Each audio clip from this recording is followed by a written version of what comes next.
Мои дорогие, доброе утро! Ирдик Хелшин, с вами снова Лейла, и вы на канале «Как-то так у Лейлы». Друзья, как у вас дела? У нас прекрасная погода, можно сказать, конечно, не декабрьская, но солнышко и хорошо. И сразу же, потому что у меня было очень много вопросов с прошлого ролика и под роликом, и потом в личке. Кто в личку ко мне обращался, я ответила. Скажу насчет МРТ тонзиллы. Вы знаете, точный диагноз я вам сейчас не скажу, потому что там очень много чего, но самое главное, передам слова врача. Самое главное, ничего страшного, ну не то, что страшного, ничего плохого нет, но это имеется в виду, всегда мы боимся онкологии, Тонзилла тоже этого очень боялась. И остальное все лечится. Конечно, ей нужно лечение, и там у нее очень много чего, пока еще уже какие-то рекомендации для нее даны. Это массаж, это посещение бассейна, это какие-то препараты. Но она еще ждет, ей нужен невропатолог. Записалась к какому-то невропатологу, но это еще немножко надо подождать пока. Поэтому, друзья, все, кто беспокоился, большое вам спасибо за беспокойство. И, конечно, от того, что сделали МРТ, боли еще не прошли, у нее еще нет-нет, да болит голова, но уже самое главное, действительно, некоторые девочки мне писали, чтобы она себя не перетруждала, да, пока она как бы взяла немножечко отпуск для себя, не делает таких больших нагрузок, но она говорит: мама, вообще без работы я не смогу. Я ее тоже очень ругала, просила, чтобы она не работала. И она говорит: я хотя бы просто делаю пока заморозки, вот эти вот заказы. И, во-первых, говорит, и нет пока свадебных заказов, как будто бы Всевышний услышал это, чтобы она ночью не работала. Обычно свадебные заказы, их же делают больше ночью, и поэтому тоже мешает, как бы, когда ты болен. А днем, говорит, я наоборот, просто чтобы даже не думать ни о чем, ни о болезни, ни о чем, делаю какие-то заморозки, какие-то полуфабрикаты. И в принципе, говорит, пока таких вот, чтобы я делала себя, ну, переутруждала себя, таких заказов нет. Вот так вот, друзья, будем надеяться, что ей подберут хорошее лечение. Точно не знаю, к нашему ли она невропатологу у нас пойдет, или все-таки куда-то выехать ей придется. Но у нас есть много рекомендаций, куда бы, пока выбираем, посмотрим. По ходу посмотрим. Ну, конечно, обязательно лечение надо делать, она его сделает. И еще раз огромное спасибо всем, кто желал здоровья. Я вам тоже всем желаю здоровья. Вам и вашим родным, и вашим близким, да и всем-всем-всем. В принципе, думаю, девчонки, друзья, хотя мне многие и говорят это, но еще раз скажу, когда у меня что-то постоянное, что-то, что я делаю практически всегда, и то, что вы видели, я думаю, ну зачем снимать, это уже было у меня на канале. Но даже девочки, что в группе, мне очень было приятно, конечно, и вчера даже сказали, мы каждый раз заглядываем, есть ли ролик, ролика нет, уже неинтересно, снимай все, что ты, я говорю, ну обычно, что каждый раз и... То, что я уже показывала, мне не хочется видеть. Но девочки мне говорят: показывай свой каждый день. Мы хотим быть с тобой. Кому не интересно, говорит, не посмотрит, а мы хотим, чтобы было видно, что ты, как ты. Потому что некоторые девочки, даже, ну, девочки, женщины, конечно, моего возраста, они говорят, тебе писать с тобой, общаться, постоянно тебя отвлекать тоже мы не можем. А так, твой ролик сегодня посмотрим, что ты делала, и нам приятно. И большое спасибо всем, кто думает так, что им приятно со мной, им приятно мое общение. Ну и все, не буду дальше болтать. Еще утро, мои мальчики еще не на работе. Ибрагим, правда, ушел уже, ему нужно пораньше ехать. А старший сын и второй дома, и ну, остальные все мы, короче, доме, кроме Ибрагима. И старший сын еще со вчерашнего вечера меня просил: если, мам, успеешь утром, сделай нам... лепешки с тыквой, хингелыш. Тыква как раз у меня было 2-3 кусочка тыквы отваренной. Еще 3-4 дня тому назад она у меня стояла в холодильнике. И еще осталось тесто. Но тесто тоже уже, по-моему, 3-й день в холодильнике. Я его еще утром вынула. И будем делать хингелыш. Как замешивать? Я вообще-то, я признаюсь вам честно, думаю, если я сейчас буду делать, вдруг спросят про тесто. И сразу занесла муку, думаю, сразу, наверное, и тесто замешу, покажу. как замешивать и что, и буду делать. А потом думаю, во-первых, мальчикам надо быстро на работу. Во-вторых, думаю, я уже, наверное, точно с тестом своим надоела. Тесто во многих моих роликах есть. Так что сегодня просто без теста, готового теста. Если что, вообще я собираюсь и никак не соберусь снять просто чисто один ролик про замешивание теста и как из этого теста что можно сделать. У меня есть такая задумка. Просто вот именно ролик без ничего, как замешивается тесто и какие виды лепешек, чего-то можно сделать из этого теста. Напишите, друзья, стоит сделать такой ролик или можно просто посмотреть, где, что, как. Вот у меня такая задумка, вот сделать именно и хингалыш, и пирожки с картошкой, с творогом, и лепешки без ничего, и жареные лепешки, и печеные лепешки. Вот в одном ролике чисто про лепешки и чисто про это тесто. Напишите мне, стоит ли это такое делать или нет. И, ну все, а теперь, значит, тыква у меня без сахара. Я добавляю сюда сахар. Ну, кто будет делать, смотрите сами. Кто-то любит очень сладкое, кто-то любит не сладкую, ну, менее сладкую. Есть кто добавляет там какая-то ореховая трава. Я никогда в жизни ее не добавляла, не знаю. Мы любим так, хорошо сладкую тыкву. И в кафе, когда у меня заказывали, у меня были клиенты, которые действительно хотели, чтобы была очень сладкая тыква. Вот эта заказчица всегда заказывала очень сладкое, чтобы было, и чтобы тесто было чуть-чуть потолще. Я сама люблю, конечно, когда тонкое тесто и такое среднее. Некоторые хотели, чтобы масла было много, некоторые хотели, чтобы масло было только чуть-чуть намазано. Каждый клиент, короче, по-своему. Вот так вот. На работе хоть так, я уже масло поставила, оно у меня уже притопилось, чтобы намазывать. У меня топленое масло. Можно смазывать и этим сливочным маслом. Так. Буду делать здесь, чтобы сразу было видно, как выпекается.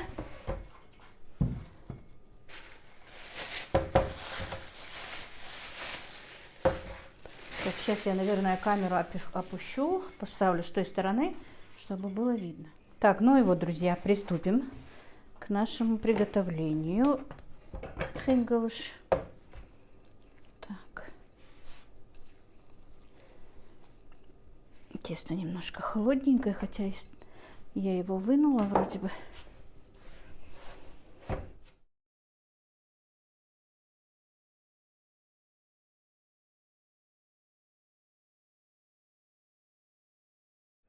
Так, ну и, друзья, начнем. Так. И будем раскатывать как можно тоньше.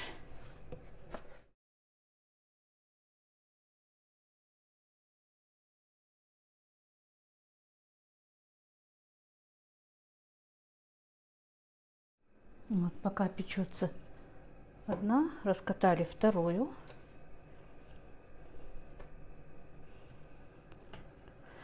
И вот так вот будем продолжать дальше.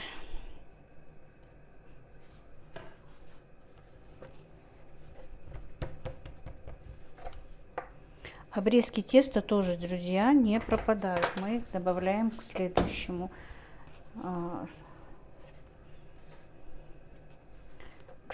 шарику.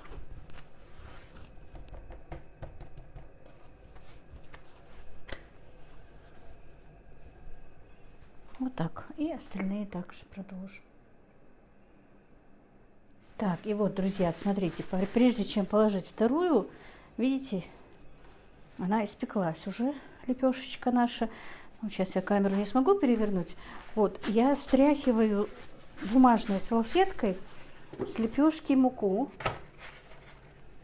Кладу под крышку, чтобы не остыла. Сейчас поворачивать камеру у меня просто не получится. Вот когда будет ибрагим, надо будет как-то действительно эти лепешки показывать. И также стряхиваю со сковородки муку в раковину. И потом не будет на лепешках лишней муки, и горелая мука тоже не будет на лепешке. Мне как-то написали, что я не обмакиваю, никогда не мою лепешки, ни эти, ни те, что это делается для того, чтобы муку снимать, чтобы запах муки не был, и в этом плане. Ну, я не знаю, я никакого запаха муки не чувствую, всегда вот так вот стряхиваю, вернее, муку уже с готовых лепешек, и поэтому там практически не остается муки такой, чтобы прям вот даже запах был. Вот так вот следующую добавляю лепешечку, обрезки, и следующую. Не знаю, но у нас никогда ни в моей семье, ни в семье моего мужа, ну, ни моя свекровь, ни моя мама никогда не мыли лепешки. Не знаю. И мне тоже нравится сразу со сковороды, вот если даже несколько лепешек вместе полежат, я не люблю. Я обычно ем или первую лепешку, или последнюю. Вот именно вот когда она немножечко как бы такая твердая, она не бывает все равно, масло-то ее размягчает, но мне все равно нравится вот прямо со сковороды лепешки.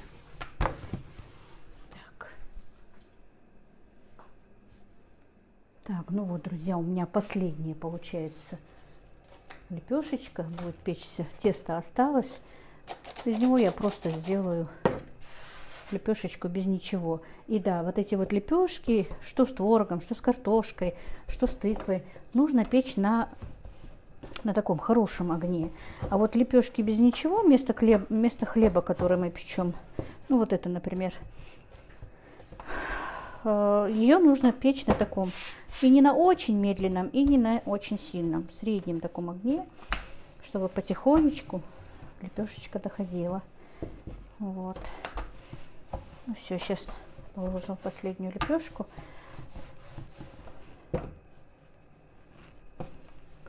Намажу маслом и будем завтракать.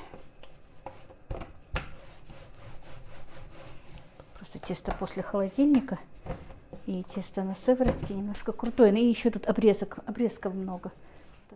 Так, ну вот, друзья, наши лепешечки готовы. Сейчас мы их смажем маслом.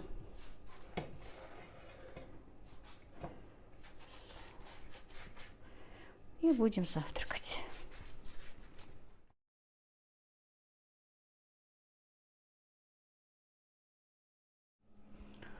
Так, смазывать с одной стороны достаточно, потому что они вот друг со другом соприкасаются и хватает.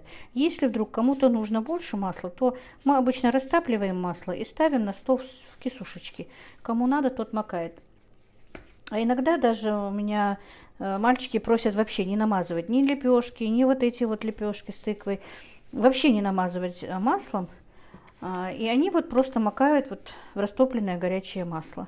Вот макают именно, не намазывают, а макают. Тоже им нравится так больше.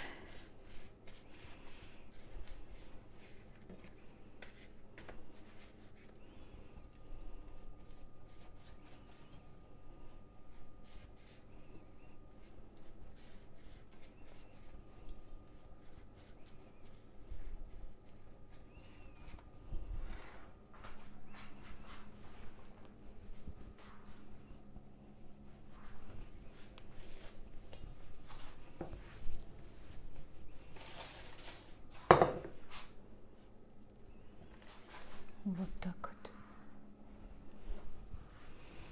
Теперь мы их нарежем. Ну вот. Теперь мы нарежем наших English.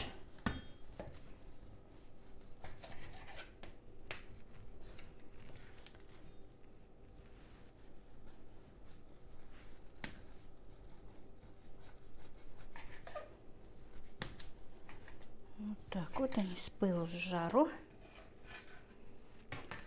Вот. Как блогеры показывают, какие они в разрезе. Я думаю, видно. У меня тут со штатива не видно, как бы мне. Ага, вот. Вот смотрите.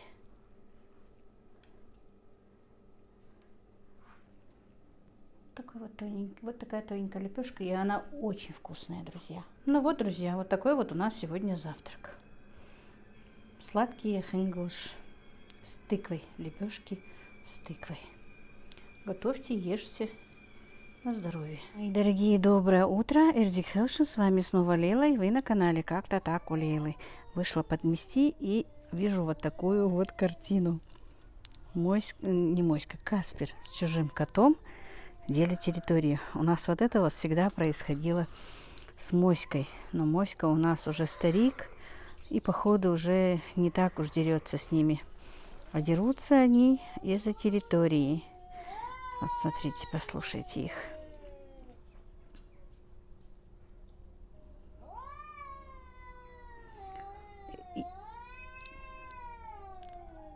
И это продолжается минут 5.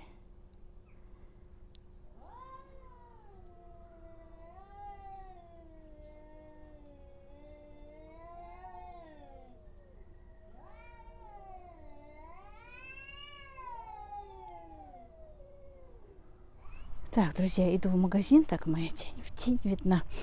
Короче, посмотрите, какое солнышко. Наверное, надо будет с обратной стороны идти снимать, чтобы меня не было видно. Ага, как-то вот так вот. Нужно кое-что купить в магазине. И беру вас с вами. Посмотрите, какая погода. Шикарная. Ну, конечно, шикарная. Она не для декабря. Но что поделать, вот так вот у нас. Солнечно, светло, здорово. Не знаю, сколько градусов, но я в такой и в тонком платье, и в кожаной курточке.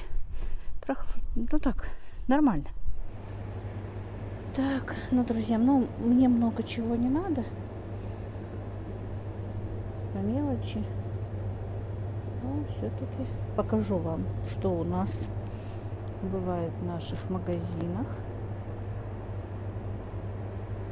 Хорошая фирма тоже вот у них. Чаван.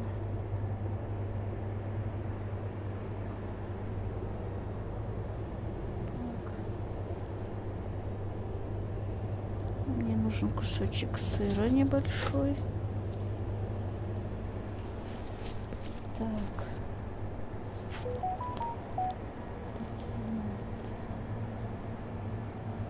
Чаи. Вот в основном чай, который мы пьем, зеленый с бергамонтом, желтый такой. Правда, немножко его испортили, он раньше был очень хороший.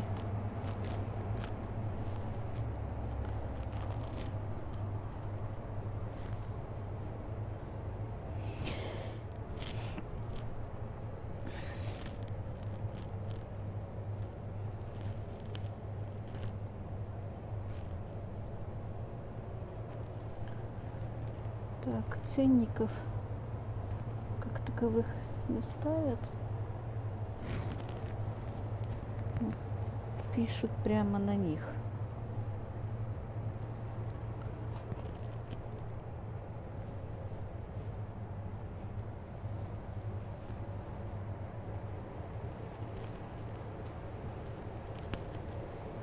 Какие огромные пакеты. И тоже нет ценников. Сок.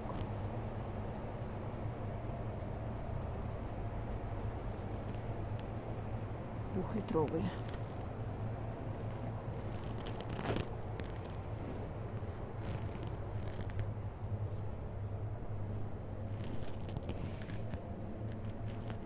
Так. Морс шиповника.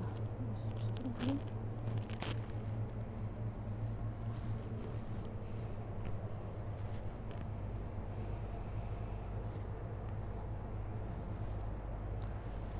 В принципе, у нас в нашем магазине, магазин у Яхи, есть все. Это самый ближний магазин для меня.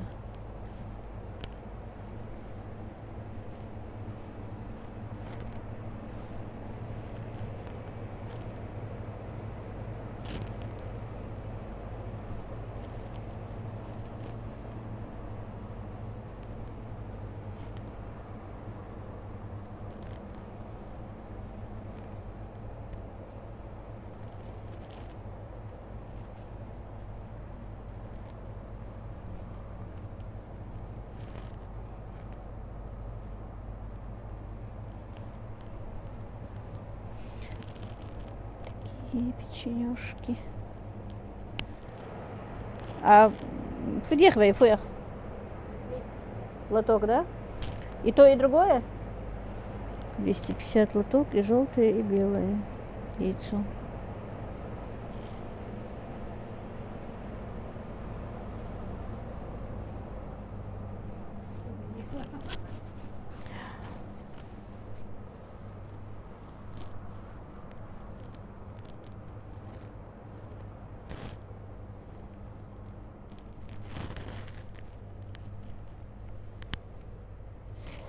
Орешки, соленья домашние и магазинные, все виды приправ. Короче, хоть и сельский магазин, но можно купить все буквально. Еще она, как я вижу, к Новому году ничего не привезла. Ну, в принципе, как такового наши не празднуют, но все равно немножко бывает, что покупают. Так, 30%. Мне нужен был 25% уксус. Интересно, где его купить? Морская соль с травами, чесноком и зеленью. Можно купить, по идее. Так. Масло растительное.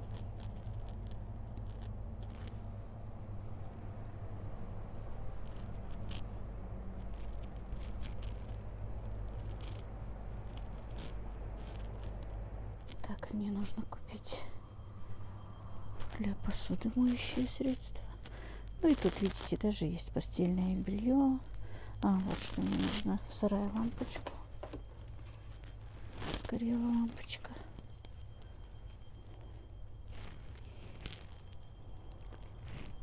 По большому счету в магазине есть все. Так. Есть свежая выпечка, есть даже хворост. Фадехве хворост, Айна. 230. 230?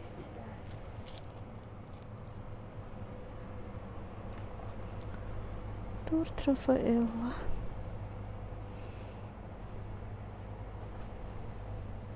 А домашний енахчи? Да. И сколько он? 390, как молочка подорожала. Такие подарочки для детей уже есть.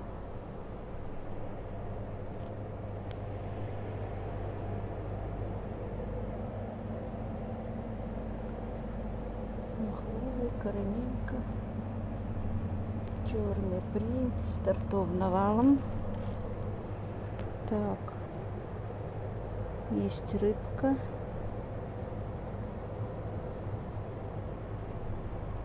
Колбасы.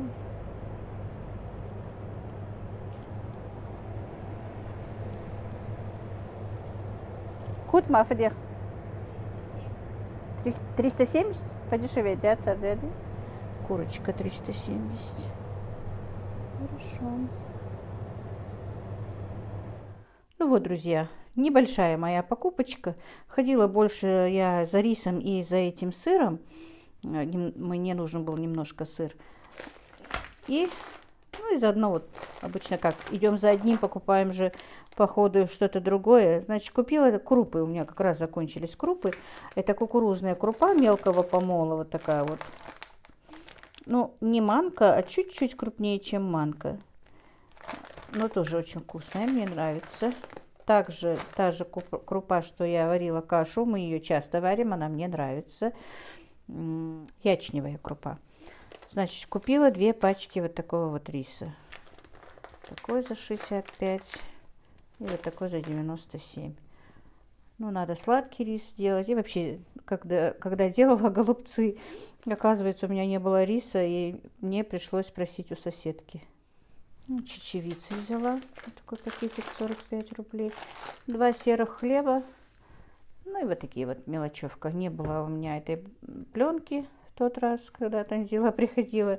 Да и самой мне бывает часто нужна губки для мытья посуды, 1 лампочку. Ну и вот моющие средства для посуды и для унитазов. Вот эта вот вся покупка мне обошлась 920 рублей. Так, друзья, перед тем, как я начала, поставила греть молоко, стала просматривать, что снимала, и смотрю, уже все-таки для ролика уже много. Мне хотелось еще и сделать сыр, просепарировать молоко и, и еще кое-что, какие-то наметки у меня. Но в этом ролике это будет слишком длинно, и сегодняшний ролик будет такой вот, небольшой ролик, кусочек моего дня. Наверное, молочный ролик у меня будет следующий. На этом я с вами прощаюсь. Всех благ вам, мира и благоденствия. Как-то так сегодня у нас.